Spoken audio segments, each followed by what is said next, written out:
જય મોગલ મોગલભાઈ, જય માતાજી, જય ભગવતી, જય મોગલ. તો જય શ્રી રામ મિત્રો, કેમ છો બધા? મજામાં? જો આ પાછળનું જોઈને તમને ખબર તો પડી જ ગઈ છે કે આજે આપણે ક્યાં આવ્યા છીએ. આજે આપણે પાલિતાણા અંદર બાયપાસ રોડ ઉપર આવેલું આપણા મોગલમાના મંદિરે આવ્યા છીએ. જો તો હાલો હું તમને અંદર લઈ જાઉં અને અંદર લઈ જઈને આપણે પહેલાં દર્શન કરીએ.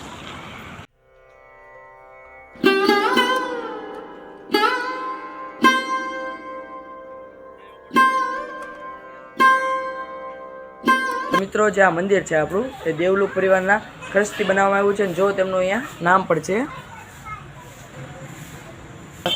અને માતાજીના મંદિરની અંદર પણ જોવો તમે ઘણો શણગાર કર્યો છે, નવરાત્રિ છે એટલે.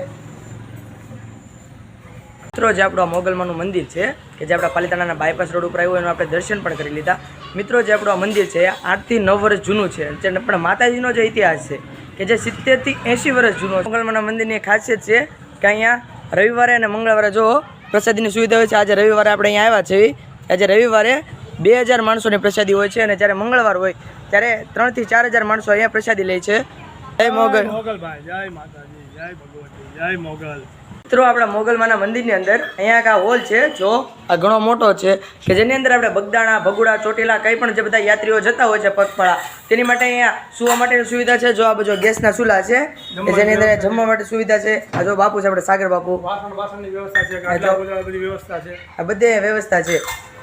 જે આપણું મોગલમાન મંદિર છે કે જેની અંદર અત્યારે જો હાલની અંદર અહીંયા જો આ બાજુ જે મોટું જબર પાણીનું પરબ છે કે જેની અંદર પાણી પીવાની પણ સુવિધા છે. જુઓ તો જે આપણું આ મંદિર છે મોગલમાનું કે જે અહીંયા પહેલાં કાંઈ નહોતું, અહીંયા ખાલી કે બાવળીને એવું હતું. પછી આપણે સાગર માતા છે કે જે કેટરસનું કામ કરતા ત્યારે તેમના સપનાની અંદર માતાજી આવે છે. અહીંના થોડાક પરચા બતાવે છે.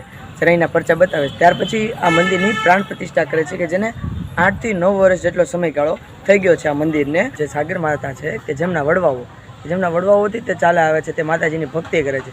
અને ત્યાર પછી 8-9 વર્ષ પહેલાં માતાજીને જ્યારે જાગૃત થવું હતું ત્યારે તે સાગર માતાને પરચા બતાવે છે. અને ત્યાર પછી આ બધી જગ્યાઓ પર અહીંયા આલિશાન એવું મોટું એવું મંદિર બનાવે છે. મિત્રો આસો સુદ 13ના દિવસે આપણા જે માતાજી છે કે જેમનો જન્મદિવસ હોય છે ત્યારે આ મંદિરે ધામધૂમથી તેમની ઉજવણી કરવામાં આવે છે. અને ત્યારે પ્રસાદી પણ હોય છે. અને અહીંયા મિત્રો જે આપણે સાગર માતા છે કે જે 50 કિલોની કેક લાવે છે. તો મિત્રો આપણે અવશ્ય એકવાર અહીંયા આસો સુદ 13ના દિવસે અવશ્ય એકવાર અહીંયા પણ આવજો. મિત્રો જે આપણું માતાજીનું મંદિર છે કે જેની અંદર ફક્ત માતાજીનું સ્વરૂપ જ બિરાજે છે. અને મિત્રો જે આ મંદિર છે કે જેની અંદર ભૂવા કે એવું કાંઈ છે નહીં. અને મિત્રો આ મંદિરની અંદર કે કોઈ પ્રકારની અંદર કે તમને કાંઈ થતું હોય કે એવી રીતનું હોય કે તો કાંઈ દોરા ધાગા બનાવીને આપે તે રીતના કાંઈ નથી. કાંઈ દોરા ધાગા કાંઈ પણ બનાવીને આપવામાં આવતું નથી. દાણા જોવા અંદર માતાજીના દાણા એવા કંઈ દાણા બાણા જોવામાં આવતું નથી. અને મિત્રો અહીંયા કોઈ પણ વ્યક્તિ એવા હોય કે જે શ્રદ્ધાળુ હોય કે એવા વ્યક્તિઓ માટે કે જેની અંદર તેની પાસેથી ફંડ ફાળો એ રીતે ઉઘરાવે એ રીતના કાંઈ પણ નથી. અને અહીંયા જે માણસો રોજ કામ કરે છે તે બધાને મહિને એમને બધાને પગાર ચૂકવી દેવામાં આવે. મંદિરની અંદર કોઈ પણ માનતા રાખ્યો કે લાપસી કરવાની, લાપસી કરવા આવે તો તેમની પાસેથી વાસણ, બળતણ કે તેનું કંઈ પણ ભાડું ચૂકવવામાં નથી થતું. મિત્રો આ મંદિર છે આપણું 24 કલાક લગી મંદિર ખુલ્લું જ રહે છે. એની અંદર તમે કે અહીંયા કોઈ પદયાત્રી કે સાધુ સંતો હોય તેને 1 દિવસથી વધુ રહેવા દેવામાં આવતા નથી. અહીંયા મંદિરની અંદર આવી છે જો આ બાજુથી ત્યારે મંદિરની જે જમણી બાજુ જો આ મંદિર છે, આ મંદિરની જમણી બાજુ અહીંયા જો આપણે આ છાલા ઉતરવાની અહીંયા સુવિધા શ્રીફળના છાલા ઉતરવા માટેની. ત્યાર પછી છાલા ઉતરી જાય ત્યાર પછી જો આ બાજુ તે અહીંયા આપણે શ્રીફળ વધારવાનું હોય છે.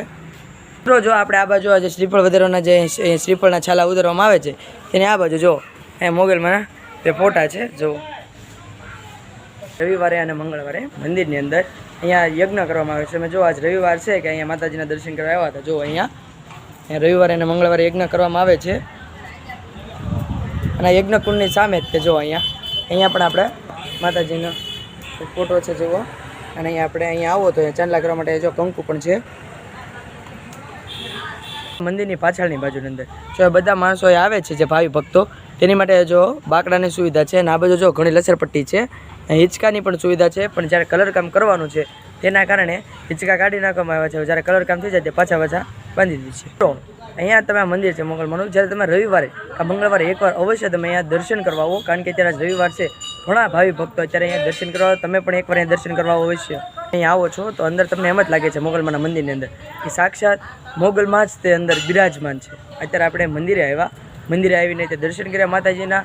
દર્શન કરીને ત્યાર પછી પ્રસાદી પણ લીધી. અમને ઘણો આનંદ આવ્યો. તો મિત્રો આશા કરું છું કે તમને મારો વ્લોગ પસંદ આવ્યો છે. જો પસંદ આવ્યો તો લાઇક, કોમેન્ટ, શેર અને સબસ્ક્રાઈબ કરવાનું ભૂલશો ને. જય મોગલમાં.